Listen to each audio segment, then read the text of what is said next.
love stories. Lahat tayo ay nakagagawa ng mali, ngunit hindi ibig sabihin ay masamang tao na tayo. Kaya nga importante na piliin nating ituwid ang mga pagkakamaling yon sa pamamagitan ng paninindigang hindi tayo gagawa ng parehong kasalanan. Ikaw kabarangay, minsan ka na bang nagkamali sa iyong buhay? Dear Papa Dudut, magandang araw po sa inyo at sa mga kabarangay natin na avid listener ng Barangay Love Stories. Ako po si Vivian, 31 years old at taga San Juan. Isa po ako sa mga libo-libo ninyong subscribers online. Libangan ko na talagang makinig ng mga life and love stories ninyo dahil bukod sa nakaka-relate ako rito, ay meron din akong natututuhang aral. Kaya naman naisip ko na magbahagi rin ng sarili kong istorya na kabubulutan ng aral at inspirasyon ng mga kabarangay. Bukod sa akin ay nakikinig din pala sa programa ninyo ang Mama Judy ko. Nasa bahay lang naman kasi siya at ang pinagkakabalahan lang niya ay ang mga pa-order niyang pastries tulad ng cakes, cupcakes at iba pang mga tinapay. Pero wala naman siyang physical store. Habi lang niya talagang mag-bake hanggang sa naisipan naming magbenta dahil masarap naman talaga. At dahil nga sa sipag at tiyaga, samahan pa ng dedikasyon, naging kilala ang mga paninda ni Mama kaya dumami rin ang mga suki niya. Mahal na mahal ko ang mama ko. Siya lang kasi ang nagpalaki sa akin at bilang single parent ay saludo ako sa katatagan at determinasyon niya, Papa Dudut.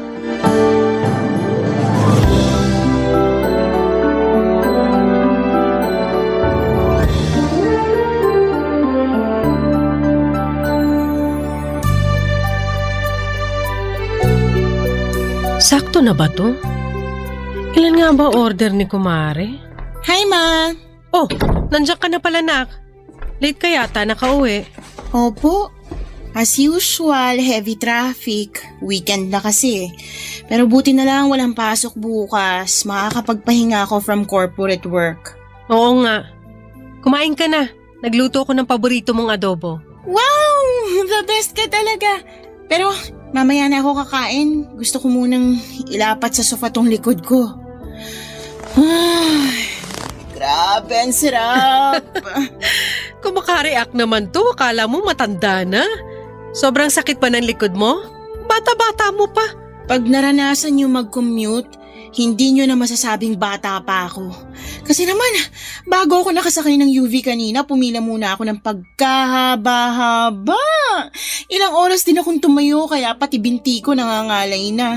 Gusto mo bang pahiran ko ng eucalyptus oil yung binti mo? Naku, ako na po. Mukhang di na nga kayo magkanda ugaga dyan sa mga pa-order nyo eh. Ang dami ah. Ah, ito ba? Oo, para raw sa dibo ng anak ng kumari ko. Kaya nga po, ako na lang magpapahaplas. Pero mamaya na kasi hindi pa ako nakakahubad ng pantalon, oh. So hassle. Ay nako, puro ka talaga mamaya. Sabi niyo nga sa akin, ang buong pangalan ko ay Vivian Mamaya. Tanda ko pa yon kahit matagal niyo nang sinabi sa akin. Buti naman kasi wala ka ng bukang bibig kundi mamaya. Lalim nun ah. May problema po ba? Wala naman. Huhulaan ko. Tungkol ba dyan sa mga pa-order mo? Hindi, walang kinalaman to ron. Sige, sasabihin ko na sa'yo. Ang totoo na stress ako doon sa tatay mo. Bakit po? Sabi na sasamahan daw ako sa pagde-deliver ng mga order sa akin. Pero biglang hindi matutuloy kasi pinapasama daw siya ng asawa niya sa kung saan. Ewan? Hayaan nyo na lang po si Papa. Lagi naman niya kayong pinapaasa eh. Magsasabi na sasamahan kayo tapos hindi matutuloy kasi biglang may lakad sila ng asawa niya. Naisip ko lang naman na sayang kasi makakatipid din ako sa pamasahe. Tsaka siya naman may sabi na kaysa ibayad ko raw sa iba, ihahatid na lang niya ako. Total invited din naman ako dun sa birthday party. Hanggang ngayon ba naman nagpapapaniwala pa rin kayo sa mga sinasabi ni Papa? Mukha naman siyang seryoso. Mukha lang pero hindi talaga. Parang di nyo kilala si Papa, nuknukan ng sinungaling at paasa. Huwag ka naman magsalita ng ganyan sa papa mo, nak. At bakit hindi? Kasi tatay mo pa rin siya. Basta ako, hindi na naniniwala sa kanya, Ma. Lagi na lang napapako yung mga pangako niya eh. Pinapaasa niya lang tayo kaya nadala na ako. Tsaka, kaya naman natin yan kahit wala siya. Tutulungan ko kayo. Ako na rin mamamasahe para hindi nyo naalalahanin. Huwag na. Nakakahiya naman sa'yo.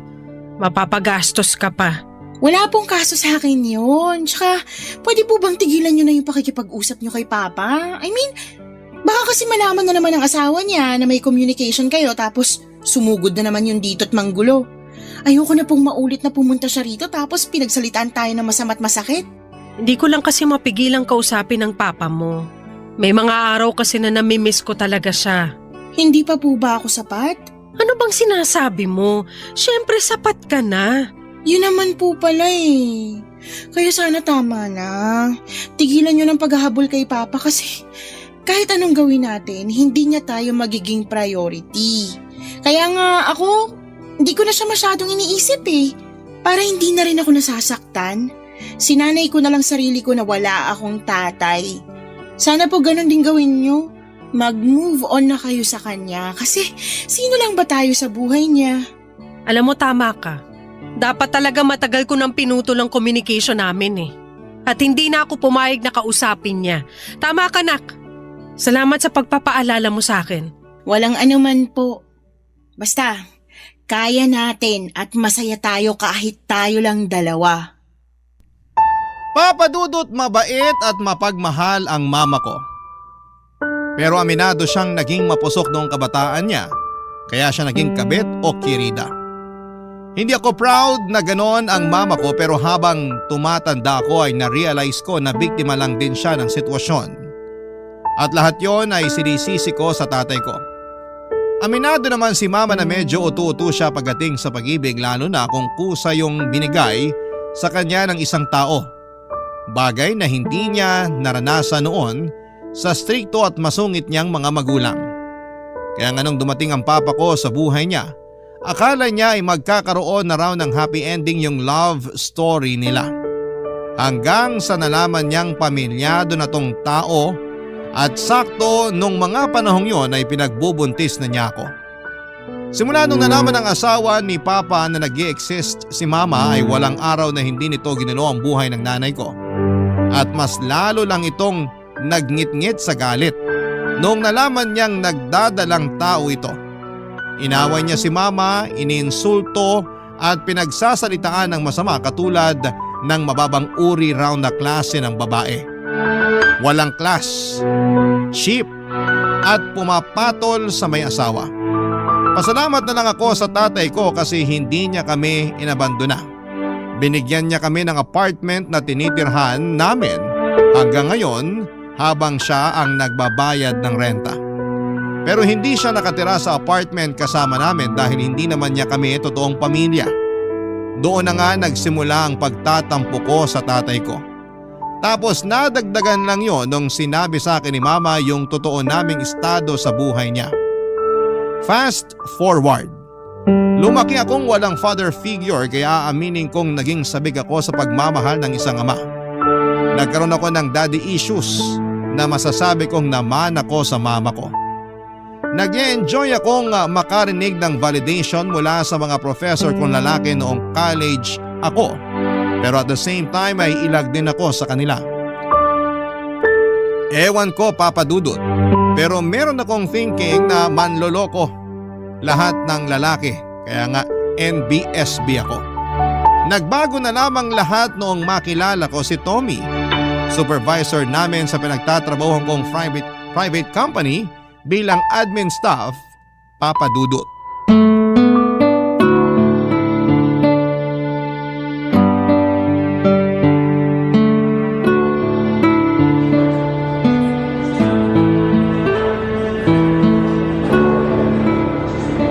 Wow! Hindi ko akalain na masarap ang mga pagkain nyo rito sa kantin ha. Doon kasi sa dati kong trabaho, matabang at kulang sa timpla. Nako sir, yun din talaga unang komento ko nung first time ko rito. Kaya nga dito na ako laging nanananghalian. Huwag mo na akong tawaging sir kapag tayong dalawa lang, Vivian. Po? Pwede ba yun? Oo, Pero baka may makarinig kung hindi ko kayo tatawaging sir tapos may masabi na kung ano. kung may sasabihin man sila, kasalanan na nila yon kasi malisyoso at malisyosa sila. Ang akin lang naman gusto kong maramdaman mo na okay tayo. Kumbaga hindi lang tayo magkatrabaho, magkaibigan na rin. Tama po ba yung narinig ko? Gusto niyo ako maging kaibigan? Oo naman, bakit hindi? Ngayon lang kasi ako nagkaroon ng kaibigan na mas mataas sa akin yung posisyon. Madalas kasi yung mga supervisor at manager lang nagiging close sa isa't isa. Ganun ba? Pero wala naman sigurong batas na nagbabawal maging close ang supervisor at subordinate niya, di ba? Wala naman po. Kaya nga. Kaya bakit hindi tayo maging close? Sa bagay. Naninibago ka lang kasi balita ako. Masungit daw yung pinalitan kong dati niyong bisor. Tapos hindi pa sumasama sa mga labas niyo tuwing may okasyon. Ay opo. Gusto nun mapag-isa lagi tapos mas close siya sa mga matataas. Lagi rin kaming sinusungitan kaya hindi po kami komportable sa kanya pag nandyan siya. Kaso patay na po siya. Kaya wag na natin masyadong pag-usapan para respeto na rin. Sige, anong gusto mong pag-usapan natin? Po? Naku, ano nga ba? Wala akong maisip na topic eh. May boyfriend ka na ba? Wala pa po. Pero nagkaroon ka na. Hindi pa rin. NBSB po ako. Ano yung NBSB? No boyfriend since birth. May nanligaw naman sa akin pero hindi ko sinasagot. Mas focus kasi ako nun sa pag-aaral ko. Pero nakagraduate ka na at working ngayon. Bakit wala ka pa ring boyfriend? Wala pa kasi ako nagugustuhan. Siguro may pagkapihikan ka. Siguro nga po pero di naman masama yun, diba? Hindi naman. Importante nga na kilalanin mo yung manliligaw mo. Para wala kang pagsisihan sa dulo sakaling meron pala siyang tinatagong sikreto. Sikreto kagaya ng ano po? Na may iba pala siya. Nako, parang tatay ko lang yan. Talaga? May ibang babae ang tatay mo? Meron po pero nanay ko po yung ibang babae. Kasi kasal na yung papa ko sa asawa niya nung nagkakilala sila ng mama ko.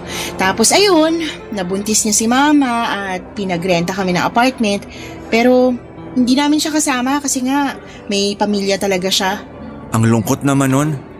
For sure hindi alam ng mama mo na kasal na pala yung papa mo. Opo, kaya nga hindi ko rin magawang magalit sa nanay ko dahil lang naging kabit siya. Para sa akin, kasalanan yung lahat ng papa ko. Kaya siguro hirap din ako magtiwala sa mga lalaki kasi iniisip ko lahat pwedeng magloko. Hindi naman lahat. Paano na lang kaming mga tunay na good boy, di ba? Talaga? Good boy kayo? Oo naman. Kaya dapat baguhin mo na yung tingin mo sa lahat ng lalaki. Papadudot na una ako ng 2 taon kay Tommy sa company namin. Then, dumating siya at pumalit sa posisyon ng dati naming bisor na namatay dahil sa sakit.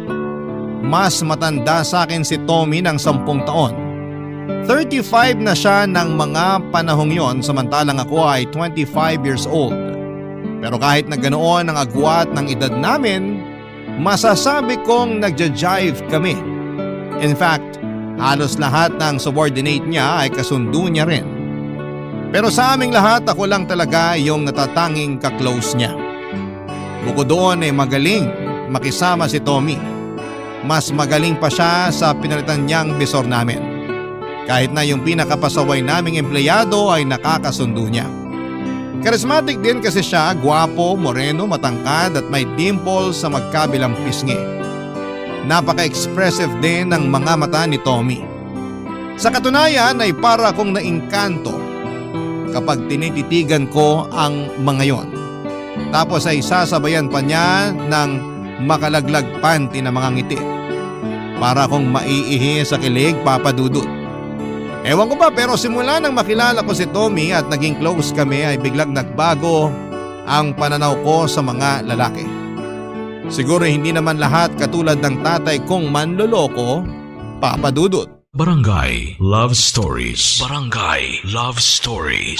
Papadudot sa loob ng 2 taon ko sa trabaho, mabibilang ko lang talaga yung araw na pumasok ako na may ngiti sa labi. Yun bang excited magtrabaho kasi makikita ko na ulit yung crush ko. Oo, crush ko na si Tommy ng mga panahong yon. Alam ko na crush din siya ng BFF kong bading sa kabilang department pati na rin yung byuda naming manager.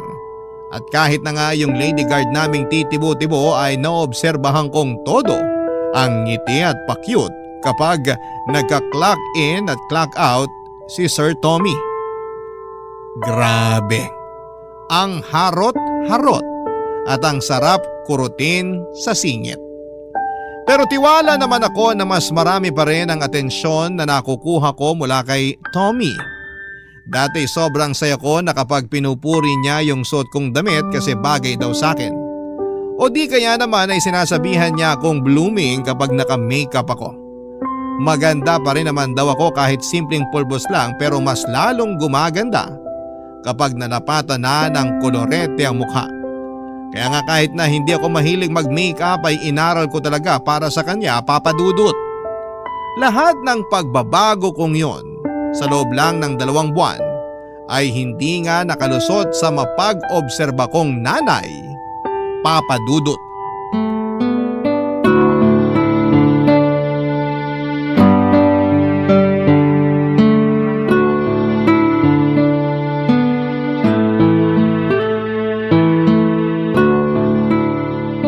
Nako, siguro may boyfriend ka na kaya panay makeup mo na. Ma, naman. Hindi ba pwedeng dahil feel ko lang kasi maganda pala ako pag naka-makeup? Maganda ka kahit walang makeup. Kaso, mas maganda pala pag meron. Tsaka, baka panahon na rin para matuto ako mag-makeup. Hindi yung pulbus lang at lipstick yung alam kong i-apply sa mukha ko. Okay, pero hindi ako naniniwala na wala kang pinagagandahan. Dumaan din naman ako sa ganyan, nak. Kaya sabihin mo na lang sa akin kung meron ka na bang boyfriend. Mama mo ko, karapatang ko malaman yun. Kinonsensya mo pa talaga ako. Ano na nga? Meron na ba? Wala pa nga po, pero may nagugustuhan na ako. Talaga? Ako, dalaga na yung anak ko. Dalaga naman po talaga ako. Palagay niyo sa akin. Na-excite lang naman ako kasi akala ko wala ka ng plano mag-asawa. Pero buti naman may nagugustuhan ka na. Opo, pero complicated kasi. Tsaka, baka di kayo pumayag. Bakit naman hindi ako papayag? Kasi boss ko siya at katrabaho ko? Wala namang kaso sa akin yun, nak. Basta single yung boss mo. Single naman po. Ilang taon na ba? Yun po yung isa pang problema kasi mas matanda siya sa akin ng 10 taon eh. 35 na po siya. Sigurado ka bang wala pa siyang asawa? Kasi nasa edad na siya. Wala pa nga po. Wala naman siyang binabanggit eh. Siguraduhin mo lang kasi mahirap pumasok sa gulo na kagaya ng pinasukan ko. Hindi naman po ako siguro aabot sa ganon, ma. Matanong ko lang, bago lang ba siya sa inyo? Kasi ang tagal-tagal mo na dyan sa trabaho mo pero wala ka naman nakukwento na nagugustuhan mo. Kaya inisip ko baka baguhan sa inyo. Ay, opo. Bago lang po. Gaano ka bago? 2 months. Tommy pa pangalan niya, siya yung pumalit sa dati naming bisor na namatay. Ano ka mo? Namatay na yung dati niyong bisor? Opo. Naku, kawawa naman. Parang nakwento mo pa lang na nagkasakit siya tapos wala na pala siya. Nakakagulat nga po. Pero yung Tommy na yan, kumusta naman bilang bago niyong bisor? Mabuti po kasi mabait siya at kasundo namin. Tapos kahit 35 na siya, mukha pa rin siya nasa 20s. Mas baby face pa siya sa akin, ma. Talaga? May picture ka ba niyan? Patingin nga. Sige po, ito nasa phone ko. Wow, oo nga. Hindi halata yung edad niya. Di ba? Ang cool niya manamit, ang pogi niya po, no? Oo, pogi nga. Pero ang tanong ko, gusto ka rin ba niya? Sakit niyo naman magsalita. Sagutin mo na lang yung tanong ko kasi mamaya baka ikaw lang yung may gusto sa kanya. Hindi ko pa po masabi pero close kami. Kaya siguro nagkagusto ako sa kanya. Pero paano kung magka-developan kami? Ayaw niyo po ba sa kanya? Hindi naman sa ayaw ko sa kanya. Ayaw ko lang mapahama ka sakaling may sabit siya. Tama na yung ako na lang yung naging kabit. Wag na ikaw. Papa Dudut, aaminin kong hindi ko naging priority na alamin kung may asawa o wala si Tommy. Kasi base sa obserbasyon ko ay binata siya. Walang tinitext o chinachat na misis o girlfriend at lagi niyang sinasabi na mag-isa lamang siya sa tinitirhan niyang apartment. Bukod doon ay wala rin naman siyang nababanggit kaya sigurado kung wala siyang sabit. Malinis din ang Facebook account niya kung saan kami friends. Walang kahina-hinala pero dahil sa sinabi ni Mama, bigla akong nakaramdam ng pag-aalala. Moderno na ang panahon, hindi na dapat basta-basta naloloko ang mga kababaihan. Alam ko na concern lamang si Mama sa kapakanan ko dahil ayaw niyang matulad ako sa kanya. Nakabit na kung tawagin ang mga legal wife ay cheap, walang class at mababang uri ng mga babae. Hindi naman kasi talaga maganda ang maging isang kabit at makasira ng pamilya.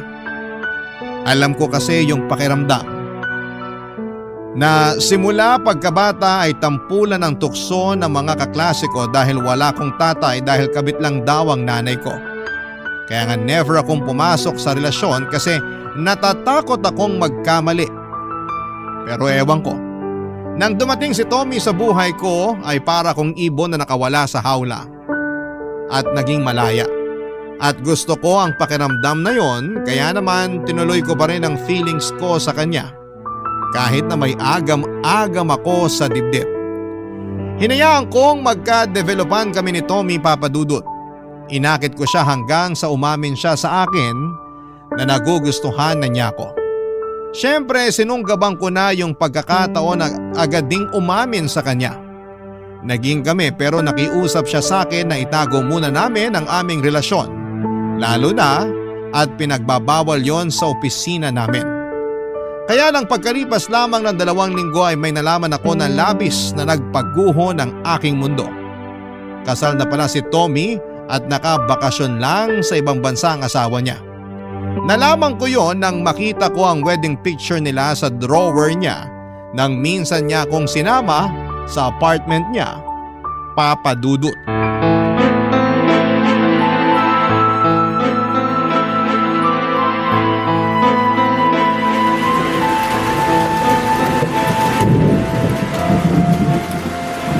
Tommy, sino tong babaeng to? Sino ba yan? Ito. Oh, Magpapaliwanag ako, Vivian. magpaliwanag ka talaga bago ko umalis dito sa apartment mo. At saan ka pupunta? Uuwi sa bahay namin, bakit? Palagay mo sa akin, batang musmus na hindi marunong umuwi mag-isa? Pero gabi na oh. Tsaka baka umulan, mapano ka pa? Wala akong pakialam. Kaya bago ko gawin yun, magpaliwanag ka na. Sino tong babaeng kasama mo sa picture na to? Asawa mo? Oo. Walang niya ka. Kasal ka na pala. Sorry, okay? Hindi ko nasabi kasi... Kasi bakit mo ba naman sasabihin, di ba? Eh di pag nalaman ko, syempre lalayuan kita. At ayokong layuan mo ko kaya hindi ko na sinabi. Ginawa mo kong kabit, Tommy. Wala kang konsensya. Hindi na rin naman kami okay ng misis ko eh. In fact, wala siya ngayon sa apartment ko kasi mas inuna niya pang puntahan yung peste niyang business trip. Kaya naman pala. Wala palang pusa kaya malikot ang daga. Wag mo naman sabihin yan oh. At bakit hindi ko sasabihin? Kapal ng mukha mo. Akala mo hindi masakit yung ginawa mo. Hindi ko naman sinasadya. Pero wag mo sanang isipin na hindi totoo yung mga pinakita at pinaramdam ko sa'yo. Mahal kita, Vivian. Pero kasal ka nga. Nasa business trip lang yung misis mo, hindi pa kayo hiwalay. Alam mo, mahal din naman kita eh. Pero hindi ko pinangarap na maging kabit. Alis na ako. Ayoko magstay sa lugar na to kasama yung sinungaling na katulad mo. Please, wag kang umalis. Wag mo akong iwanang mag-isa dito. At bakit hindi? Ayusin natin to. Ayoko mawala ka sa akin. Hindi na natin maaayos to kasi nung una pa lang, hindi ka na nagsabi ng totoo. Nakakatawang isipin na panaysabi ka pa sa akin na iba ka sa lahat, na good boy ka pero hindi naman pala. Kapag naaalala ko yun, mas lalo lang nadadagdagan yung galit ko sa'yo eh. Nagawa ko lang naman yun kasi hindi ko na kayang pigilan yung feelings ko sa'yo eh. Ewan ko pero na-realize ko malaking pagkakamali talaga na pumayag ako magpakasal sa asawa ko kahit hindi ko naman siya mahal. Tuloy nung dumating ka, tsaka naman naging komplikado ang lahat. Kapal ng mukha mo, no? Sinisi mo pa talaga ako? Hindi kita sinisisi. Hindi raw, pero rinig na rinig ko kaya. Alam mo, kasalanan mo yan. Ikaw lang naman na nagloko, dinamay mo pa ako. Wala akong kamalay-malay na kasal ka na pala. Tapos wala rin alam yung misis mo na iniiputan mo na siya sa ulo. I'm sorry, Vivian. Patawarin mo na ako kasi nagsinungaling ako. Hindi ko na alam kung paano ka patatawarin. Pero isa lang malinaw sa akin ngayon. Hindi kita pwedeng pagkatiwalaan. Ano malay ko? Marami ka pang hindi sinasabi sa akin. Wala na. Yun lang tungkol sa misis ko.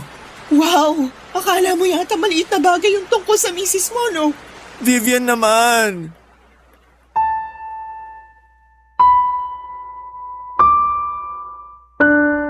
Papadudot 1 year na palang kasal si Tommy pero dahil busy ang misis niya sa mga business trip nito ay unti-unti na raw nawawala yung pagmamahal niya rito.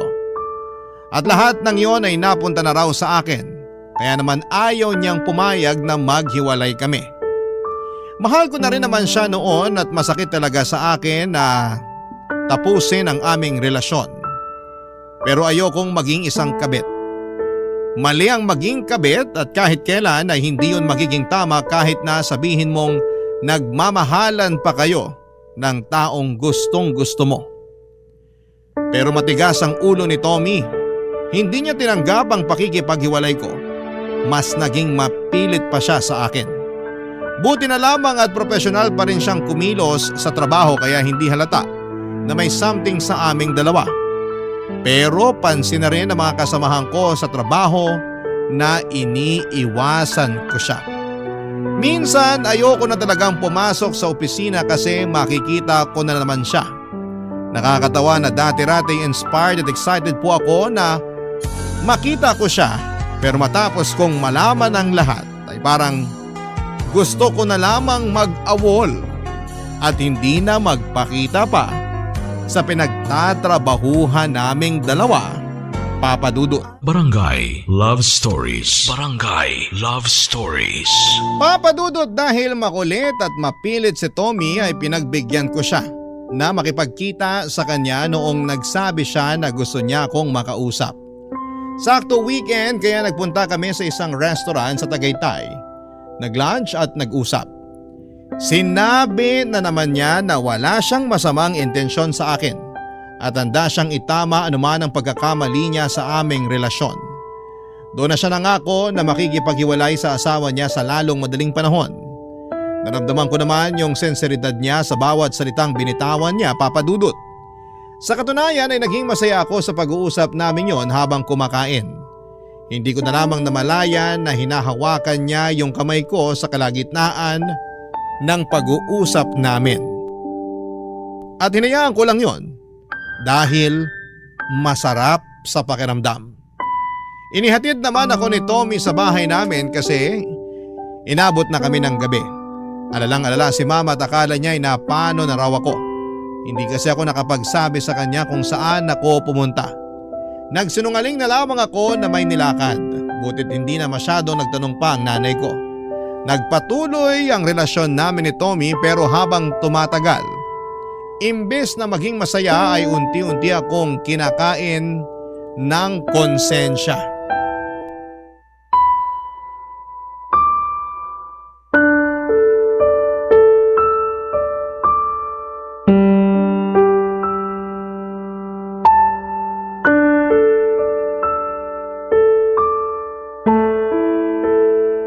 May sakit ka ba? Wala naman po. Bakit po? Kasi hindi na kita nakikita nagme-makeup katulad dati. Manaman eh. Seryoso nga. Tsaka napansin ko mas madalas ka nang nakasimangot kaysa nakangiti. Sabihin mo may problema ka, no? Wala. Ay, huwag ka magsisinungaling sa akin, nak. Kilala kita, nanay mo ko. Opo, may problema nga po ko. Tungkol ba yan sa inyo ni Tommy? Sandali, kumusta pala kayo? Naniligaw pa rin ba siya? Hindi na po kasi naging kami na. At hindi mo man lang sinabi sa akin? Plano ko naman pong sabihin kaya lang Kaya lang ano? hiwalay na po kami. Bakit? Kasi nalaman ko may asawa na siya. Teka sandali, paano mo nalaman? Nakita ko yung wedding picture nila sa apartment niya. Lagi raw umaalis at nasa business trip yung asawa niya kaya nawalan na lang siya ng gana sa relasyon nila. 1 taon pa lang sila kasal. Napakawalang hiya ng lalaking yan. Sana noong una pa lang sinabi na niya para nakaiwas ka na. Yun nga, Ma. Kasalanan ko rin naman kasi hindi ako naging maingat. Tapos nagtiwala pa ako at naniwala sa mga sinabi ni Tommy. Ganyan naman yung mga lalaking yan eh. Magagaling magtago ng sikreto. Pero itong Tommy, apaka-amateur. Pero ay mo biglang bumalandra yung wedding picture nila ng asawa niya sa mukha mo. Baka tinuro talaga sa'yo ng anghel mo yon. Kasi gusto kanyang protektahan laban sa lalaking yun, nak. Ewan ko po pero sa ngayon naguguluhan ako. Bakit naman? Akala ko ba hiwalay na kayo? Oo nga po pero nagkausap kami. Nakipag-usap ka sa kanya? Opo, ang kulit niya kasi kaya pinagbigyan ko na. Sigurado ka na nag-usap lang kayo? Opo, nagpunta kami sa Tagaytay nung nakaraang araw. Yung ba yung gabi ka na nakauwi? Opo, Ano naman yung pinag-usapan nyo? humingi siya ng tawad sa akin. Tapos sinabi niya na mahal niya talaga ako. At nangako siya sa akin na hihiwalayan niya yung misis niya. Nako, narinig ko na yung linyahan na yan, nak. Ganyan-ganyan din ang sinabi ng magaling mong ama sa akin noon. O tapos, ano nangyari? Walang hiwalayan na ganap. Ako naman si Gaga, umasa. Nakikipagbalikan po siya at parang gusto ko siyang pagbigyan eh. Pero nakukonsensya ako para sa asawa niya. Saka huwag ka na makikipagbalikan sa tokmol na yan, ha? Dahil baka matulad ka sa akin, nak. Alam mo kung gaano kahirap maging kabit. Dahil kabit ang nanay mo, di ba? At ayokong maranasan mo yun. Nangako ko sa sarili ko na hindi ko kukontrahin sino mang mahalin mo basta walang sabit. Kaya nga hindi naman ako tumutol dyan sa Tommy na yan. Tapos malalaman kung katulad lang pala siya ng tatay mo. Kaya nga po, nalulungkot lang ako kasi manloloko rin pala siya. Huwag mong ikalungkot yun. Dapat nga matuwa ka pa. Kasi hanggat maaga nalaman mo. Basta nak, mangako ka sa akin na hinding-hindi mo ilalagay ang sarili mo sa pareho kong sitwasyon. Hindi ka magiging kabit. Dahil maraming lalaki na walang sabit dyan ang pwede magmahal sa'yo ng buong buo. Yung wala kang kaagaw at ikaw ang priority. Opo, tatandaan ko po yung sinabi niyo. Pero pwede po bang payakap muna? Kasi ang sakit-sakit na. Sige, Lika. Yayakapin ka ni Mama. Papadudot na iyak na lamang talaga ako sa pag-uusap namin yon ni Mama. Doon ko naalala yung mga payo ko sa kanya noong sabihin kong wag na siyang umasa sa atensyon ng tatay ko. Dahil kaya naman naging punuan ng pagmamahal or kaya naming punuan ng pagmamahal ang isa't isa. Para akong sinampal ng realidad dahil ako mismo ay nakalimot sa mga yon nang hayaan kong mahulog ako sa patibong ng pagmamahal ng isang lalaking may asawa na. Kaya nga thankful ako kay Mama dahil nandyan siya para magpayo sa akin ang dapat at tama kong gawin. Doon ako nag-decide na gusto ko na talagang tapusin ang lahat sa amin ni Tommy. Bagaman hindi naman kami nagkabalikan, ayoko nang palalimin yung namumuo kong feelings sa kanya ng mga panahong yon. At sinabi ko sa sarili ko na hindi na ako uurong o magbaback out sa desisyon ko. Kaya naman kinausap ko ulit si Tommy at sinabi ko ang desisyon ko pero sa ikalawang pagkakataon ay hindi siya pumayag. Umabot pa nga sa punto na naging desperado siya na walang pagiging profesional niya sa opisina namin kaya nalaman ng lahat na may relasyon kami, Papadudot. Hiyang-hiya ako kasi ayoko talaga nung pinagchichismisan. Tapos kinausap pa kami ng HR manager namin na itigil namin ang relasyon namin dahil alam nilang may asawa na si Tommy. Nanliit talaga ako ng husto ng araw na yon. Kaya nag-early out ako at umiyak na nagsumbong sa nanay ko pag uwi ng bahay. Pagkalipas nga ng ilang minuto ay biglang kumatok si Tommy sa pinto namin. Gulat na gulat kami ni Mama dahil hindi ko alam na sinundan niya pala ako pauwi. Nakiusap siya sa amin ni Mama na kausapin namin siya. Kaya pinapasok namin siya sa loob ng bahay.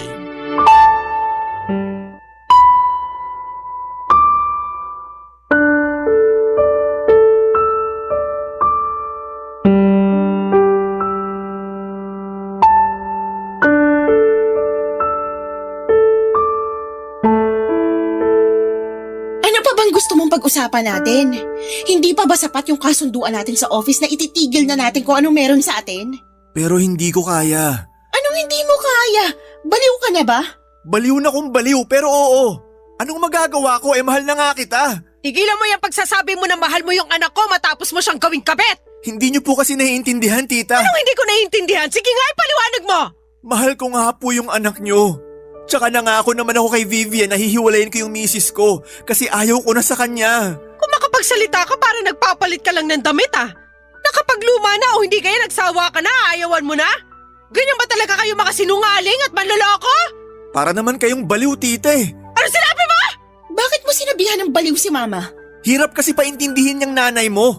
Kung makapang-insulto sa akin at sabihan ako manloloko, akala mo hindi nagpaloko nung naging kabit ng tatay mo. Ang kapal na mukha mong sabihin yan dito sa pamamahay ko mismo! Pasensya na po, okay? Nabigla lang ako. Sinadya mo talaga yon. Hindi nga. Ang lakas ng loob mong pagsabihan ng ganyan si Mama. Lalo lang tuloy ako naiinis sa'yo. Ikaw, alam mo, ang arte-arte mo. Bakit kasi hindi ka nalang magpasalamat na nagustuhan kita? Na sa wakas, nagka-boyfriend ka na. Di ba sabi mo NBSB ka? O ayan, hindi na. NBSB ako dahil ginusto ko, dahil natatakot ako na baka lahat ng lalaki katulad ng tatay ko. Hindi na ako nagkamali dahil mas masahol ka pa sa kanya. Ewan ko ba naman sa'yo kung bakit hinahabol mo pa rin ako? Ayoko na nga makipagbalikan sa'yo. Huwag ka nang umasa na babalik sa'yo ang anak ko! Dahil ako na mismo ang kokontra! Kapal na mukha mong sabihin na magpasalamat sa'yo ang anak ko kasi nagustuhan mo siya? Hoy! Para sa kaalaman mo, pinalaki ko na mabuti ang anak ko para hindi maging kabit na katulad ko!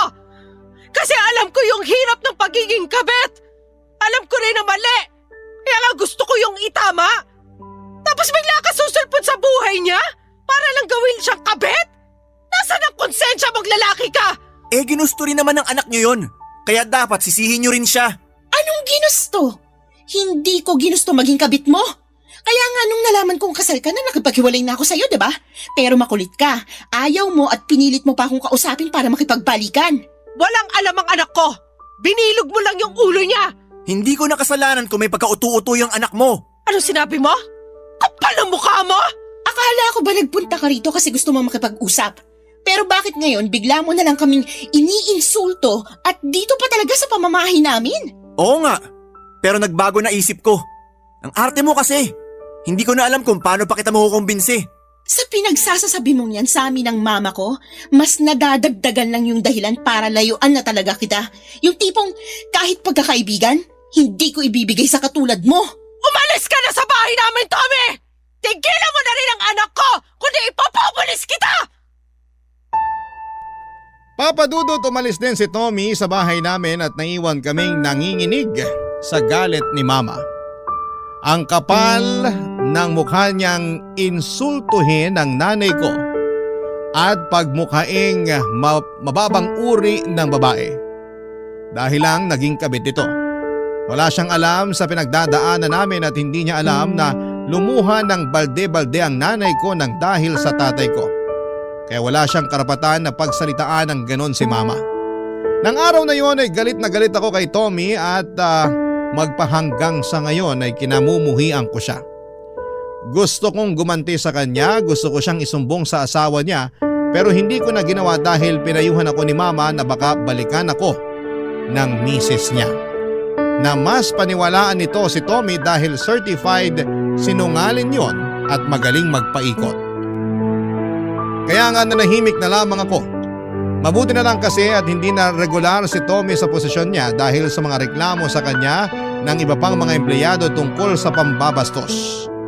Gulat na gulat ako nang malaman ko dahil wala sa tabas na mukha niya nagagawa ng masama.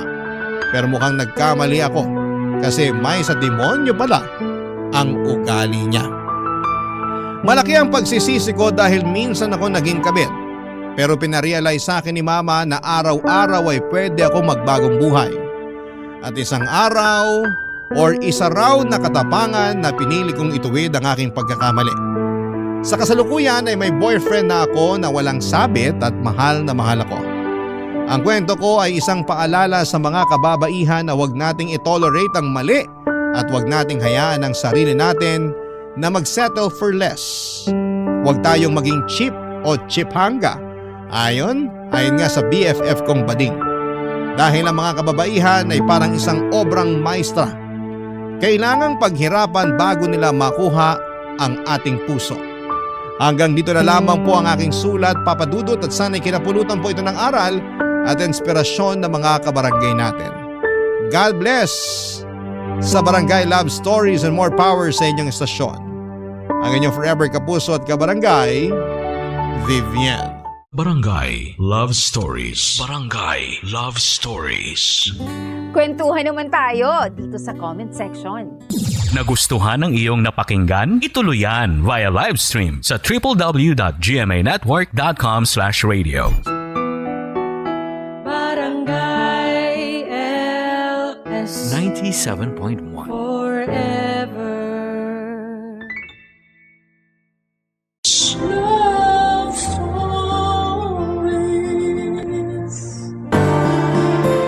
Madalas pinalalaki tayo ng ating mga magulang.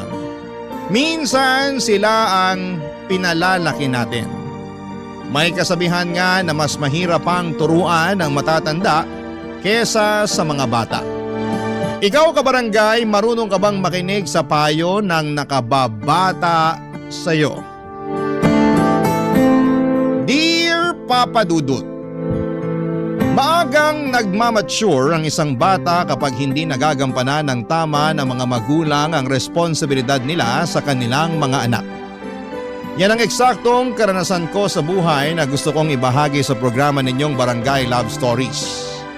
Sana ay meron akong ma-inspire sa aking istorya at kapulutan ito ng aral ng mga kabarangay natin. Pero bago tayo pumunta doon ay magpapakilala muna ako sa inyo. Tawagin niyo na lamang po ako sa pangalang Prince, 26 years old, at isang seaman. Tubong Pangasinan ang pamilya namin pero sa Manila na ako nag-aral. Nasa barko ako ngayon at pagkatapos ng trabaho ay libangan ko na talagang mag-scroll online habang nakikinig sa inyong programa. Nakakawala kasi ng homesick at naaaliw ako sa mga istoryang tinatampok ninyo. Sa katunayan, nahawaan ko na nga sa pagkahilig kong makinig sa inyong programa ang kaibigan at katrabaho ko na Pinoy din. Tapos isang beses ay nabanggit niya na subukan ko raw magpadala ng kwento sa inyo dahil pang teleserye daw ang buhay ko. Pero bago ako nag-email sa inyong istasyon ay pinag-isipan ko muna yon ng mabuti. Magsisimula ang lahat noong 19 years old pa lamang ako. Noong time na yon ay papunta ako sa bahay ng tiyahin ko na kapatid ni nanay na nasa Maynila para doon tumira habang nag-aaral. Doon din kasi ako nakahanap ng part-time job bilang pump attendant sa isang 24/7 gasoline station malapit sa lugar na yon. Bali nakapasok ako doon sa tulong ng tiya ko na may kakilala na nagtatrabaho doon. Pero dahil nga laking probinsya ako at hindi sanay sa buhay lungsod, ay aminado akong natatakot pa ako at nag-aalala. Papa Dudut.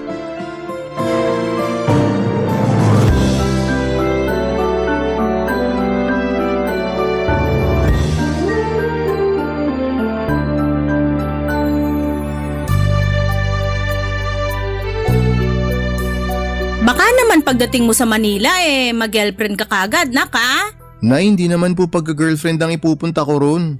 Pag-aaral po tsaka pagtatrabaho. Naninigurado lang ako. Ang kinakatakot ko kasi baka isang araw, umuwi ka na lang dito sa atin habang umiiyak tapos basang-basa ng ulan. Sabay hingi ng tawad sa amin ng tatay mo kasi nakabuntis ka na dun sa Manila. Lakas makateleserye niyan, Nay ah. Masyado namang dramatic, ate. Dramatic ba yon? Kalimitan gano'n naman talaga ang mga eksena. Oo nga, pero ang OA nung basang-basa sa ulan, ano yan, parang katulad sa mga pelikula? Pwede rin. Kahit kailan puro ka talaga kalokohan. Hoy, baka nakakalimutan mo ako ang ate sa ating dalawa. Kung makapagsalita ka dyan na puro ako kalokohan. Bakit hindi ba? Tsaka hindi ko naman nakakalimutan na ikaw ang ate sa ating dalawa, pero kalmahan mo lang, okay? Hindi ko naman pababayaan si Prince doon. Akong bahala sa anak mo. Salamat kung ganon. Basta anak, huwag kang mabubuntis doon ha. Bata ka pa eh. Huwag mo akong tularan na sa edad na 19 nagkaanak na. Mangako ka sa akin, huwag kang mabubuntis doon. Ay, pangako po. Buti na yung nagkakaintindihan. Para namang wala kang tiwala sa anak mo. Eh hindi naman kayo magkapareho nung kabataan mo. Kung ikaw magaslaw kumilos, ibahin mo si Prince na tahimik at mahiyain. Huwag mo nga akong ikumpara sa anak ko. Saka nagpapaalala lang ako bilang nanay niya. Ayoko na matulad siya sa akin na hindi na nasulit ang kabataan kasi nagkaanak na at nakisama sa tatay nila. Hoy, huwag ka nga magsalita ng ganyan. Ano bang pinagsasasabi mo? Naririnig ng anak mo yung mga sinasabi mo sa tatay nila, mahiya ka nga. Ay sus, alam naman niya ni Prince sa kanong kapatid niya eh. Alam nila na galit ako sa tatay nila kasi binuntis ako ng maaga. Gustuhan mo rin naman na mabuntis ng maaga. Ano? Sino may sabi niyan? Sino pa ba? Malamang si nanay. Yan talagang nanay natin. Hilig akong i-chismis. Hindi yung chismis kung totoo naman ang sinasabi niya. Tsaka baka nakakalimutan mo nandun din ako. Alam na alam ko ugali mo ng mga bata tayo. Ewan ko sa'yo. Kaya ikaw, Prince, buti na lang talaga hindi ka nagmana rito sa nanay mo. Mabuti na lang po talaga. O para bawas-bawasan mo yung pagiging mahiyain mo, pagdating natin sa Maynila dapat bagong tao ka na. Anong pinagsasasabi mong dapat bagong tao na yung anak ko? Ang ibig kong sabihin, dapat maging confident si Prince sa sarili niya. Iwanan na lang niya yung hiya niya rito sa Pangasinan. Sinasabi mo ba na makakapal mukha ng mga tao sa Maynila? Siyempre hindi! Linawin mo kasi. Nay, naiintindihan ko naman po yung ibig sabihin ni tita. Ang lagay kasi hindi ko lang po mapigilan na matakot, lalo na probinsyano ako. Hindi naman inaalipusta ng mga taga Manila ang mga probinsyano eh. Tsaka kasama mo ko ron, pati na rin yung mga pinsan mo. Hindi ka mapapano doon kaya huwag ka nang matakot. Salamat po, tita. Walang anuman. Yun naman pala eh. Ayos na, wala nang problema.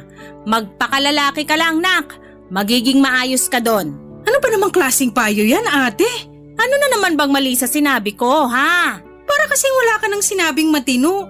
Ay, nako, lagi-lagi na lang, oo. Kailan kaya ako may masasabing matino? Ay, naku ka rin. Nay, tita, pwede po ba wag na kayo mag-aaway? Hindi naman kami nag-aaway. Ganito lang talaga kami magbanding ng nanay mo. Oo nga. Kahit nung maliliit pa kami, ganito na talaga kami. Masyado kasing kontrabulati ang tiya mo sa lahat ng mga sinasabi ko. Kontrabulati ka dyan. O bakit? Totoo naman ah. Sabihin mong hindi. Hindi naman talaga. Ay sus! Lokohin mo na ang lasing, wag lang ako. Papadudot, pangarap ko na talagang magtrabaho sa barko at malibot ang buong mundo. Pero mahirap lang ang pamilya namin. Magsasaka ang tatay ko sa bukid na hindi namin pag-aari. Ang nanay naman ay nagtitinda ng gulay sa tabing kalsada kung saan ay ginawan siya ni tatay ng maliit na kubo para may masilungan siya at mapaglagyan ng mga paninda niya. Meron akong nakababatang kapatid na babae na delay mag-isip. Kaya nga maaga rin akong namulat sa realidad ng buhay at nag-aasam na isang araw ay may aahon ko sa kahirapan ang pamilya namin. Kinatagalan ay naging maayos naman ang paninirahan ko sa Maynila kasama ang pamilya ng tiyahin ko. Nung una ilang lamang ako sa mga pinsan ko kasi tahimik at seryoso akong tao. At dahil mas bata sila sa akin ay nandun ang kakulitan nila na sa huli ay kinasanayan at kinaaliwang ko na lamang. Naalala ko kasi sa kanilang bunso kong kapatid na nami-miss ko ng panahong yon. Habang nagpapatuloy ang pag-working student ko sa Manila, ay mabilis na lumipas ang 5 buwan. hanggang sa may nabalitaan ako mula sa lola ko na nangyari sa nanay namin sa probinsya Papa Dudut.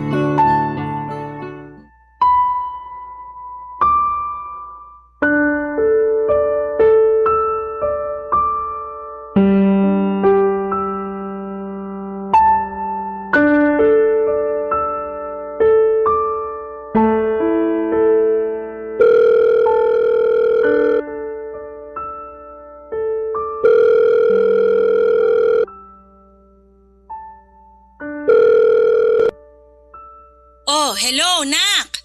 Hello, Nay. Kamusta ka dyan sa Maynila? Ayos naman po ako rito. Bakit ka napatawag? Nay, may nabalitaan po kasi ako galing kay Lola. Tungkol po sa inyo. Ha? Pambihira naman si nanay, pati dyan sa Maynila nakakarating ang chismis. At kailan ka pa nahilig sa chismis? Alam niyo naman po na wala akong kahilig-hilig sa chismis, kaya nga po napatawag na ako sa inyo para kumpirmahin kung totoo ba'y nakarating na balita sa akin. Ano ba kasi yon? Dali-dalian mo at busy ako sa pagtitinda dun sa kubo natin. Istorbo ka eh. Dumayo pa pinsan mo rito sa bahay na nakasimangot kasi raw gusto mo akong kausapin. Akala ko naman emergency. Hay, ano na isasabihin mo? Totoo po ba, Nay, na sumayaw-sayaw daw kayo sa harap ng mga construction worker na gumagawa ng bahay malapit dyan sa atin? Meron daw kasing kapitbahay na nakakita sa inyo tapos nagsumbong kay Lola. Ang kwento pa ni Lola, nung sinipul-sipulan daw kayo ng mga construction worker, mas lalo pa kayong ginanahan magsayaw. Ano kasi, Nak? O ba't ganyan kayo sumagot, Nay? Ibig sabihin totoo nga. Oo, pero... Anong pero? Kayo naman, Nay, hindi na kayo nahiya sa mga ginagawa nyo. Wala namang nakakahiya sa ginawa ko. Sumayaw lang naman ako, di naman ako naghubad. Nakakahiya po na sinisipulan kayo ng mga construction worker tapos sinayawan nyo sila. Imbis na mabastusan kayo, ginanahan pa kayo na magsayaw lalo. Hindi ko naman naririnig yung sipol nila. Ang naririnig ko noon yung malakas na tugtog ng radyo nila. Kaya di ko na napigilang mapagiling. Saka alam mo naman na talentado ako sa pagsasayaw, di ba? Sayang, walang nakamana sa inyong magkakapatid. Palibasa, parehong kaliwa ang mga paa nyo. Nay, pwede ba wag nyo ibahin yung usapan? Hindi ko naman iniiba eh. Magkarugtong pa rin yung pinag-uusapan natin. Ay, ewan ko sa inyo, Nay. Para kayong bata kung umasta. At ikaw, para kang matanda umasta. Biruin mo, tumawag ka lang para sermonan ako? Pambihira. Baka nakakalimutan mo ako pa rin ang nanay sa ating dalawa rito. Anak lang kita, kaya bakit mo ako pinagsasabihan, ha? Nag-aalala lang naman ako sa inyo, Nay, kaya ako kayo pinagsasabihan ng ganito. Ayoko lang na mabastos kayo ng kung sino-sinong lalaki dyan sa atin. Walang nambabastos sa akin dito, no? Subukan lang nila kung di ko sila sinuntok sa mga mata nila. Naku, papangahan ko rin sila at aapakan ko pagkalalaki nila. Mabuti na po yung nagkakaintindihan tayo. Aba, talaga namang nanay mo ako, ha? Huwag mo na ako ulit tatawagan kung ganyan lang sasabihin mo. Kahit na concerned ka pa sa akin, sinasabi ko sa'yo, matanda na ako para malaman ang tama at mali.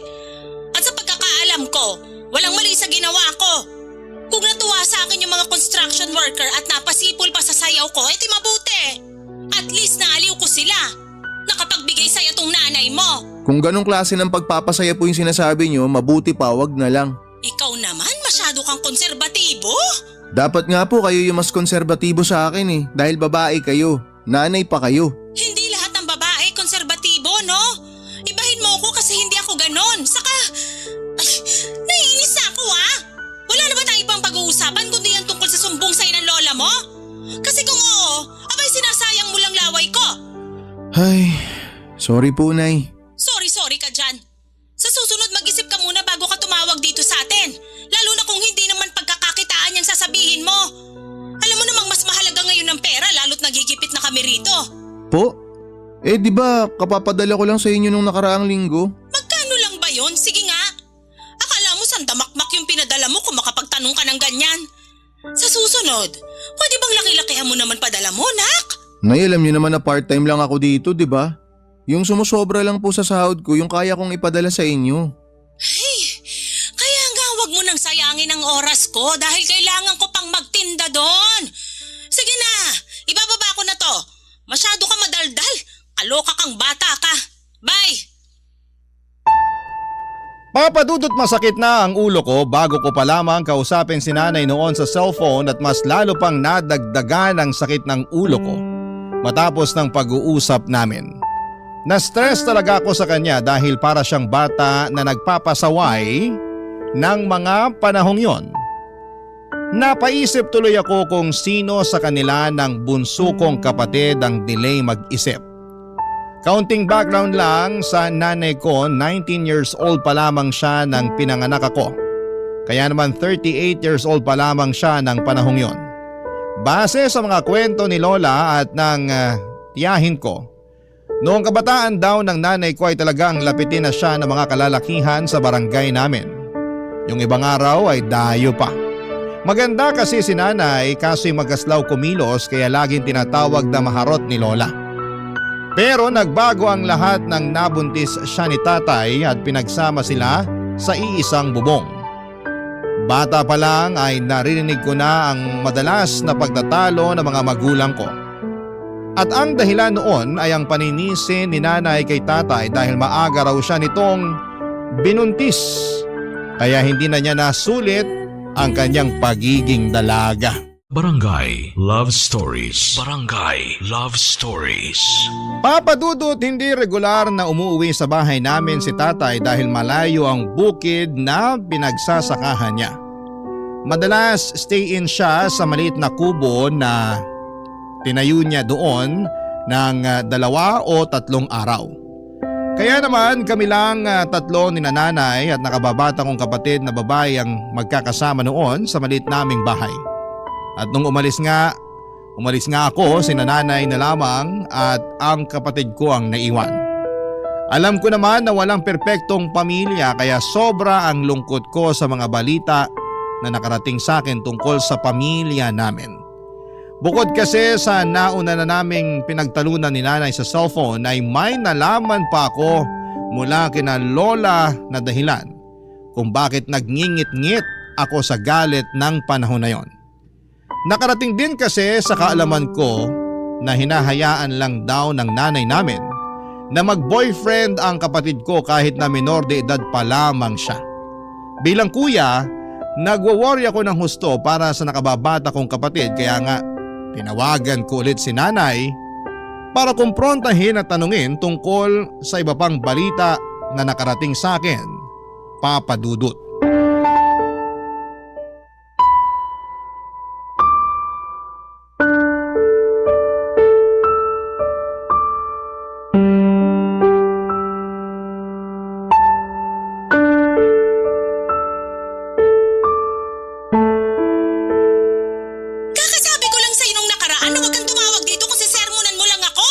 Paano hindi ko kayo sisermonan? Hinahayaan nyo lang yung kapatid ko na mag-boyfriend. Sabi ni Lola, kayo pa raw yung promotor na makipagrelasyon na siya. Oh, ano naman? Matanda na rin naman yung kapatid mo, no? Anong matanda na yung sinasabi nyo, Nay? 16 years old pa lang yung kapatid ko. Nung panahon namin, matanda na yung 16 years old. Ah, talaga po? Bakit lagi nyo sinusumbat kay tatay noon na nabuntis niya kayo nung 19 pa lang kayo? Iba naman yun. Saka ayoko pa naman nun talaga magkaanak kaso wala eh. Nabuntis ako nung magaling yung ama. Kaya nga po, wag niyong igaya sa inyo yung kapatid ko. Boyfriend pa lang naman. Hindi pa mabubuntis kapatid mo kaya kumalma ka nga. Masyado kang mainit dyan eh. Pati ako na nanay mo sinisigawan mo. Grabe ka talaga sa akin. Hindi naman po ako magkakaganito kung maayos kayo dyan eh. Naturingan kayong nanay pero mukhang kayo pa yung nagpapahamak sa kapatid ko. Hinay-hinay ka sa pananalita mo ha. Sumusobra ka na. Saka pinagsasasabi mong ipapahamak ko ang kapatid mo tinanong ko siya kung gusto na niya magka-boyfriend. Oo raw kasi sa kanilang magkakaibigan, siya na lang yung walang kapareha. Naiinggit daw siya at pakiramdam niya na pag-iiwanan na siya. Tinanong ko kung may nanliligaw ba sa kanya kaso wala. Duda rin ako na may magkakagusto sa kapatid mo kasi may pagka-slow yun mag-isip, di ba? Alam mo naman yun? Kaya nga po mas lalong dapat hindi nyo siya nirereto kung kani-kanino eh. Dapat mas pinoprotektahan nyo siya para di siya maabuso. Hindi naman kung sino-sino yung nirereto ko sa kapatid mo, nak. Kakilala natin. Saka suki ko nanay nun sa mga gulay na paninda natin. Lagi pa nga nilang pinapakyaw mga paninda ko kapag may handaan sa bahay nila eh. Wala po akong pakialam, Nay. Tsaka wala po itong kinalaman sa paninda nyo na pinapakyaw nila. Bata pa yung kapatid ko para magkaroon ng boyfriend. Mamaya utuin lang siya nun tapos buntisin siya. Ay, masyado ka namang ano dyan. Hindi nga mabubuntis kapatid mo. Siyempre hindi ko hahayaan. Saka kung mabuntis, sinisigurado ko na pananagutan siya nung anak ng suki natin. Yan talaga katwiran nyo? Na mukha namang pananagutan ng boyfriend sakaling mabuntis yung kapatid ko? Ay, ewan ko na talaga sa inyo, Nay. Mas ewan ko sa'yo, no? Kainis ka. Ngayon na nga lang tumawag tapos nagagalit ka pa sa akin. Paano di ako magagalit kung ano-anong pinag-aagawa nyo dyan? Kung makapagsalita ka, bakit? May iba pa ba akong kasalanan? Yun na nga, buti naramdaman nyo na meron pa. May sinumbong sa akin si Lola. Hinahayaan nyo lang daw na may mag-inuman dyan sa kubo. Oh, may kakilala ko naman yon. Kahit na, Nay, ang pangit pa rin tingnan nun. Lahat na lang sa'yo pangit tingnan. Ano ba talaga gusto mo mangyari? Dami mong reklamo eh. Di ba talaga kayo naapektuhan? Di nyo nakikita, Nay, na pangit tingnan? Na yung kubo na ginawa ni tatay para sa inyo, ginagawa nyong pwestuhan ng inuman? Wala pa silang mga bahay para dun sila mag-iinom?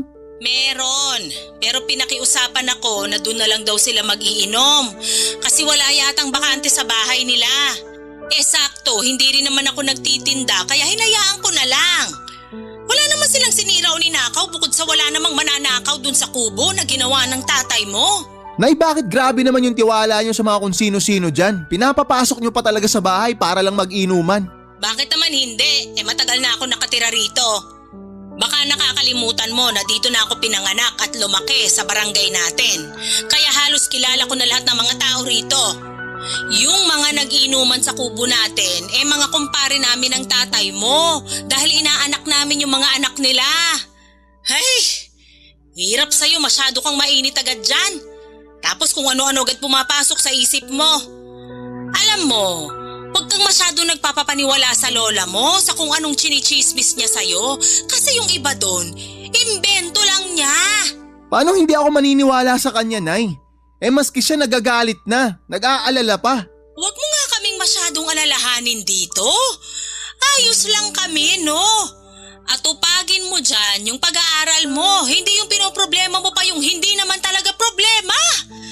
Wala ka bang sariling problema dyan? Ay, marami, Nay, sa totoo lang. Oh, yan yung problemahin mo at hindi kami rito. Ay, kainis to. Sinisira araw ko. Papa Dudut, hindi ako ganon kakumbinsido sa mga katuwiran ni nanay pero tulad nga ng sinabi niya, dapat ay hindi ko na sila masyadong pinoproblema sa probinsya.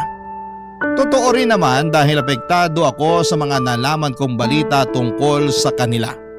Hindi ako makapag-focus sa pag-aaral at madalas akong balisa at kahit sa trabaho ay lutang ako. Kaya nga sinantabi ko na lamang ang mga alalahanin ko at nagtiwala sa nanay ko na hindi siya gagawa ng dahilan para masira ang pamilya namin. Nagpatuloy po ako sa pag-aaral habang nagtatrabaho. Hindi ko rin nakalimutan kumustahin ang pamilya ko sa probinsya, lalo na ang kapatid ko. At kahit na malayo kami sa isa't isa ay palagi ko pa rin siyang pinagsasabihan sa abot ng aking makakaya. Ayoko kasing mapariwara siya. Tuwing bakasyon ay umuwi ako sa amin sa Pangasinan ng ilang araw bago ako bumalik sa Maynila para ipagpatuloy ang pagtatrabaho. Pamahal kasi ng pamahal ang pag-aaral ko habang tumatagal kaya kailangan kong makapag-ipon ng pera. Hindi nagtagal ay nakapagtapos ako ng pag-aaral taong 2023. Nagtatrabaho pa rin ako noon at nakatira sa bahay ng tiyahin ko habang naghihintay na makasampa sa barko, Papa Dudut.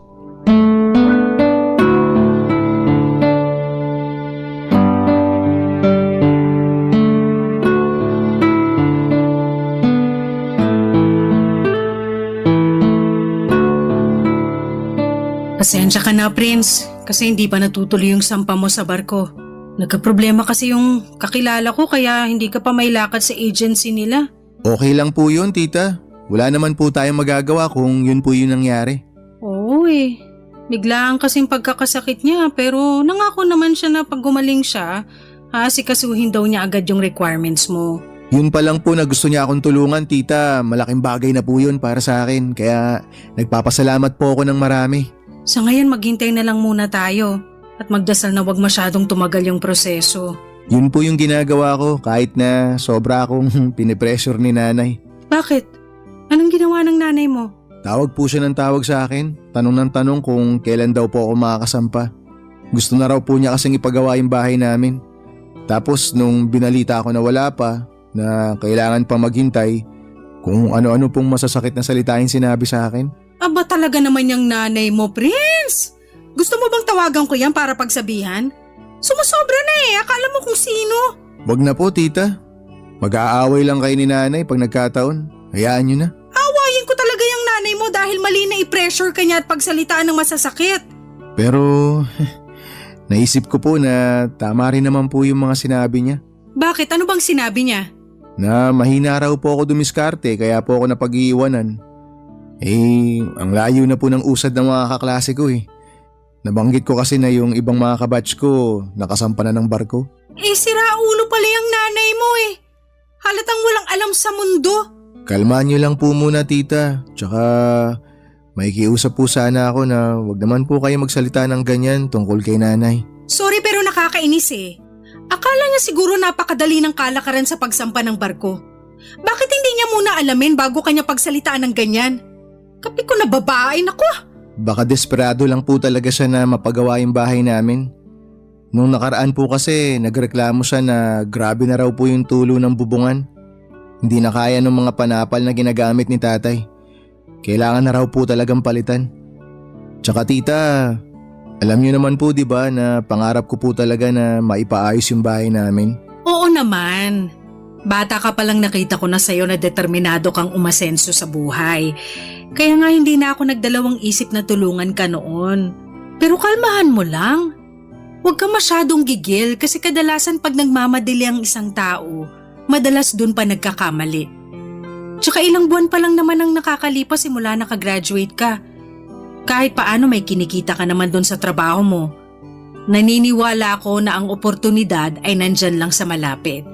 Hindi ka malalagpasan nun. Salamat po talaga tita. Gumaan po yung pakiramdam ko dahil sa mga sinabi niyo. Walang anuman. Basta maniwala ka lang sa mga sinabi ko kasi kahit paano dumaan din ako dyan. Talaga po? Oo. Mahilig kasi akong magmadali sa buhay. Sabi nga ng lola mo masyado raw akong padalos-dalos mag-isip at magdesisyon. May ilan din kasi akong pagkakamali. Pero buti na lang marunong pa rin akong bumangon at magpatuloy sa buhay. Tapos, unti-unting binago ko yung disposisyon ko. Naghinay-hinay ako. Nakisabay sa agos pansamantala. Kumalma para makapag-isip-isip kung tama ba na gawin ko ang isang bagay o hindi. Masasabi ko naman na nung ginawa ko yun nagtagumpay ako sa buhay. May mga natupad akong pangarap. Aminado po ako na medyo nagmadali nga po ako tita. Pansin ko nga. Sa sobrang pagmamadali mo nakakalimutan mo na mag-relax. Lagi kang abala sa trabaho. Lumalabas ka pa ba para maglibang-libang man lang? Gumala, ganon. Mas gusto ko na lang pong matulog kesa gumala. Gumala ka rin kasi pag nagbarko ka na may mimiss mo yan. Wala ka bang pupuntahan kasama mga barkada mo? Baka meron, puntahan mo na para kahit paano hindi mo maisip yung paghihintay mo kung kailan ka makakasampa sa barko. Sa bagay, tama po kayo. Tsaka sakto rin po tita. Meron nga po akong pupuntahan pero pinag-iisipan ko pa. Talaga? Ano yon? Inimbitahan po ako ng kaibigan ko. Bale, dati ko po siyang kaklase. Birthday niya po ngayon, kaya magpapaparty daw po siya. Ano pang hinihintay mo? Pumunta ka na!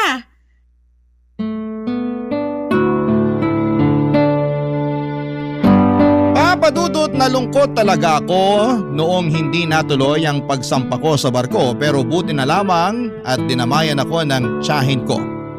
Malaki ang utang na loob ko sa kanya dahil siya na ang tumayong magulang ko habang nasa Maynila at nag-aaral pa lamang ako noon. At kahit nag-graduate na ako ay hindi pa rin siya napagod na tulungan ako. Kaya nga sinabi ko sa sarili ko na balang araw ay ibabalik ko ang mabubuti niyang ginawa sa akin. Habang naghihintay kung kailan ako makakasampa ay sinunod ko ang payo ng tiyahin ko na maglibang muna at pumunta sa naturang birthday party ng kaibigan at dati kong kaklase sa college. Sa naturang party na yon ay nakilala ko ang pinsan niyang babae na aminado akong nagustuhan ko kagad sa unang pagkikita pa lamang namin. Hindi nagtagal ay niligawan ko siya at makaraan ng 2 buwan ay sinagot na niya ako.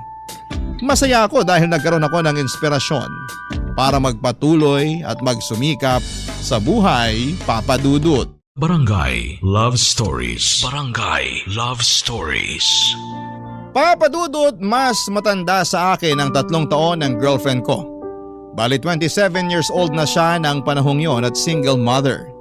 Isa rin siyang teacher kaya labis ang respeto ko sa kanya bukod sa mag-isa niyang tinataguyod ang 2 niyang anak. Kung tatanungin ninyo ako kung issue ba sa akin ang pagiging single mother niya ay hindi ang sagot ko. Mahal ko ang girlfriend ko at umahanga ako sa kanya kaya naman pinagmamalaki ko siya. Pinakilala ko siya sa tiyahin ko na masayang masaya sa unang beses pa lamang ng pagkikita nila. Tapos kinuwento ko na rin siya at ang mga anak niya sa nanay ko na nasa probinsya na nagsasabing excited daw siyang makilala ang girlfriend ko ng personal. Kaya nga noong taon ding yon ng 2023 ay umuwi kami ng girlfriend ko sa Pangasinan kasama ang 2 niyang anak upang maipakilala ko na siya sa pamilya ko doon. Kaya lang, biglang nag-iba ang ihip ng hangin para sa nanay ko matapos niyang malaman ang pinagdaanan ng girlfriend ko.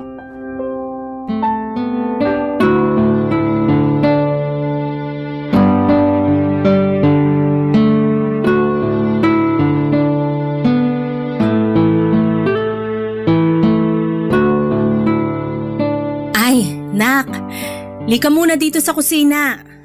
Mag-usap muna tayo. Tungkol saan po yung pag-uusapan natin, Nay? Dyan sa girlfriend mo. Ilang taon na nga ba uli siya? Sorry nag-uulyanin na yata ako. 27 na po siya. 3 taon pala tanda sa'yo. Tapos may 2 ng anak? Opo. Yun lang. Bakit, Nay? May problema po ba doon? Wala. Pero nagulat lang ako. Saan po kayo nagulat? Na meron na po siyang mga anak? Oo. Pero di po ba nabanggit ko naman na po sa inyo na single mom siya? Oo nga. Pero anong magagawa ko kung nagulat pa rin ako? Sa kakala ko nagbibiro ka lang pero totoo pala. Bakit naman po ako magbibiro tungkol sa bagay na yun? Kaya nga pero... Bakit siya pa? Po? Sabi ko, bakit siya pa? Bakit yung ganyang babae pa yung ginawa mong girlfriend 2 na pala anak niya at sa magkaibang lalaki pa. Ano ba namang klaseng babae yan? Napakadisgrasyada. Nay, sandali, maghinay-hinay naman kayo sa mga sinasabi niyo tungkol sa girlfriend ko. At bakit ko gagawin yon? Kanina pa nga ako nagtitimpi na sabihan siyang malandi. Hindi po siya malandi. Disente po siyang tao. Hindi niya pinababayaan yung mga anak niya. Sa katunayan, teacher nga siya Teacher pala pero disgrasyada. Anong disgrasyada yung pinagsasabi niyo, Nay? Pwede ba tumigil na kayo? Bakit ka ba nagagalit sa akin? Nagsasabi lang naman ako ng totoo. Magkaiba yung pagsasabi ng totoo sa panghuhusga. Paanong hindi huhusgahan? Kahusga-husga naman. Saka di ka na nahiya. Sa dinami-dami ng babaeng liligawan mo, sa kanya pa talaga? Sana pumili ka man lang nung single, yung walang sabit na mga anak. Bata-bata mo pa naging instant tatay ka na sa mga anak ng babaeng yan. Hindi naman po issue sa akin yung mga anak ng girlfriend ko Mahal ko po sila na parang mga anak ko. Hay, tigilan mo nga ako. Kakasabi ko pa lang ng bata-bata mo pa para magkaanak. Di na ako bata, Nay. 24 years old na ako. Bata pa rin yon. Saka magtatrabaho ka pa Hindi mo pa nga na-i-enjoy yung kikitain mo, meron ka ng susustentuhan? Wala akong susustentuhan, Nay. May sariling trabaho yung girlfriend ko. Di siya umaasa sa akin. Ngayon lang yan. Pero tingnan mo pag nakasampa ka na sa barko. Sigurado makikipag-agawan na yan sa amin sa kikitain mo. Yan lang ba ang tingin nyo sa akin, Nay? Sa totoo lang, Nay, yung nararamdaman ko, parang inaantay nyo lang na magpadala ako ng pera sa inyo Parang lagi lang kayo nakaabang dun sa araw ng sahod ko. Responsibilidad mo naman talaga kami Saka nangako ka sa amin na kapag nakapagtapos ka na ng pag-aaral at nakasampa sa barko, uunahin mo yung pamilya natin. Yun naman ang ginagawa ko Di ko naman nakakalimutan yung responsibilidad ko na sinasabi nyo. Dapat lang. Basta, kahit na anong sabihin mo, ayoko dyan sa girlfriend mo. Hindi ko siya matatanggap dahil meron siyang mga anak sa labas. Wala akong pakialam kung teacher pa siya o ano, basta nakakahiya siya. Magpabuntis ba naman sa dalawang lalaki? Gusto mo bang pagchismisan tayo sa buong barangay natin dahil sa babaeng yan? Bigyan mo naman ng kahihiyan ng pamilya natin. Talaga Nay, gusto niyong pag-usapan yung kahihiyan? Sige. Sa pagkakaalam ko wala akong ginagawa masama para mapahiya yung pamilya natin. Tsaka kumpara sa ating dalawa, kayo ang may pinakamaraming kahihiyan na ginawa. Sumusobra ka na talaga Kayo ang sumusobra. Nauna kayong kausapin ako ng ganyan eh. Hindi ko nagustuhan yung mga pinagsasabi nyo kaya sumagot ako. Tas ganyan yung mararamdaman nyo. Hindi naman ako magsasalita ng ganito kung tinikom nyo lang sana yung bibig nyo eh. Akala nyo kasi kung sino kayong santo. Hindi naman din kayo perpekto. Yan siguro natutunan mo dun sa paninirahan mo sa Maynila, no? Ang sagot-sagutin ako. Siguro kung may natutunan ako doon, Nay, yun yung hindi palagpasin yung pangit nyong ugali. Ang tandaan nyo na hindi pa gumaganda yung asal nyo. Anong sabi mo? Sumusobra ka na talaga, Papadudot na galit ako kay nanay matapos niyang tawagin na disgrasyada ang girlfriend ko. Hindi ko kasi yon inaasahan kaya nadismaya ako ng husto sa kanya. Alam ko na concern lamang siya sa akin pero hindi na ako bata para hindi malaman ang mga ginagawa ko. Bago kami pumasok sa relasyon ng girlfriend ko ay inamin na niya sa akin na nagkaroon siya ng anak sa magkaibang lalaki noong nag-aaral pa lamang siya. Tinanggap ko yon at hindi yon naging issue sa akin kasi mahal ko siya. Dahil sa nangyari ay lumayo ang loob ko kay nanay lalo na noong nakabalik na kami sa Maynila. Kahit natutol siya ay nag-live-in pa rin kami ng girlfriend ko. Hindi nagtagal ay nakasampa na ako sa barko sa tulong ng pamilya ng girlfriend ko. Papadudot masayang masaya ako noon dahil sa wakas ay unti-unti ko nang matutupad ang mga pangarap ko sa buhay. Habang nasa barko ay may mga pagkakataon na kapag nasa remote area kami ay wala talagang signal. Kaya nga lumilipas ang ilang araw na hindi ako nakakatawag sa mga mahal ko sa buhay na nasa Pilipinas. Pero tinitiis ko yon dahil determinado ako sa ginagawa ko. 6 na buwan ang nagdaan, nakatanggap ako ng tawag mula sa tiyahin ko na magiging dahilan upang gumuho ang aking mundo, Papadudot.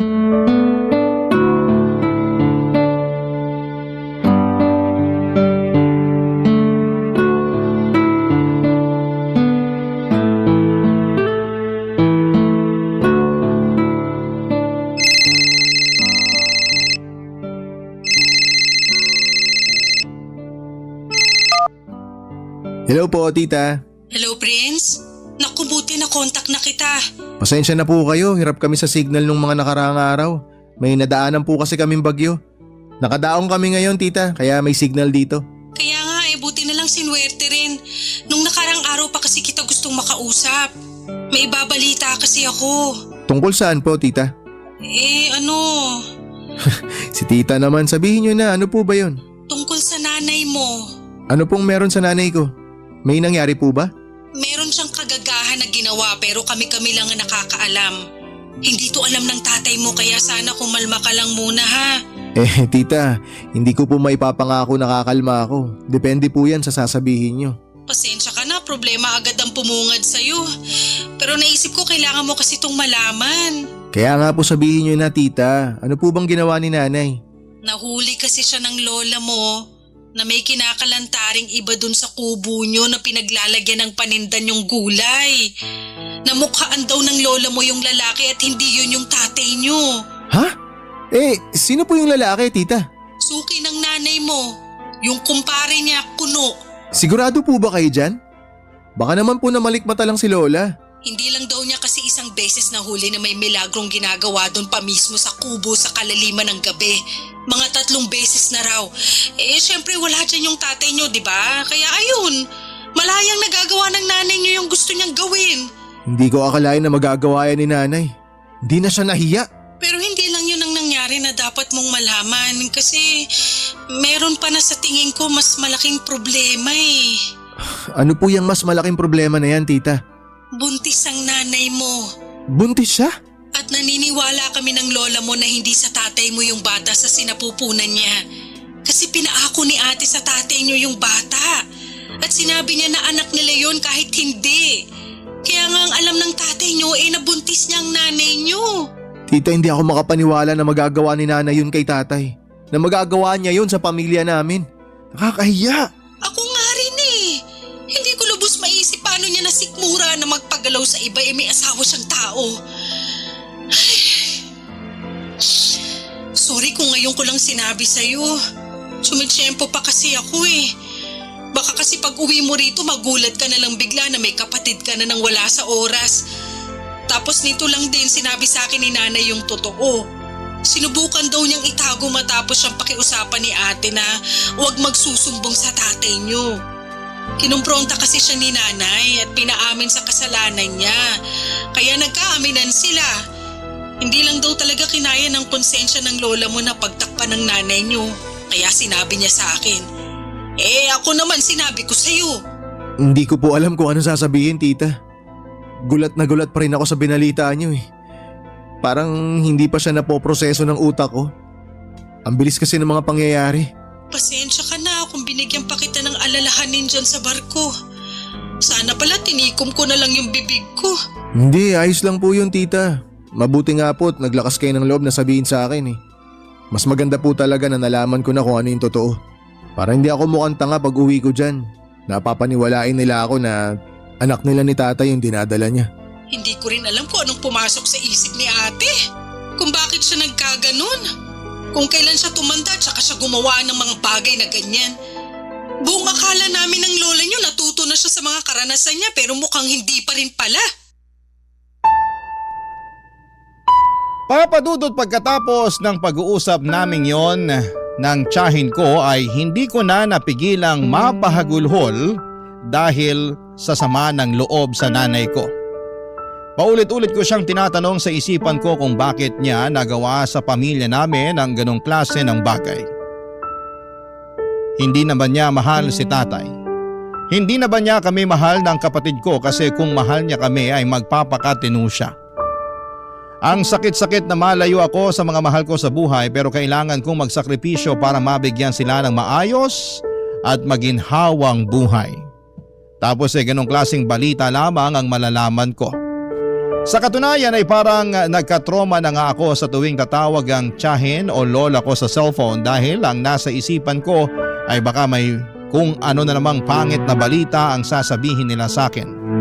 At hindi nga ako nagkamali dahil 2 buwan ang nagdaan ay nalaman ko na lamang na nakunan si nanay at namatay ang baby sa kanyang sinapupunan. Ayon sa tiyahin ko ay naging sensitibo raw ang pagbubuntis niya at dinugo siya ng husto. Kaya nung araw na yon ay nawala rin sa kanya ang anak niya sa ibang lalaki. Alam ko na masakit yon para kay nanay pero noong nalaman kong labis na nagluluksa si tatay sa pagkawala ng anak na hindi naman sa kanya galing ay bigla na lamang akong kinain ng matinding konsensya. Hanggang ngayon, iniisip ko pa rin kung isusumbong ko sa tatay namin ang kataksilan ng aming nanay.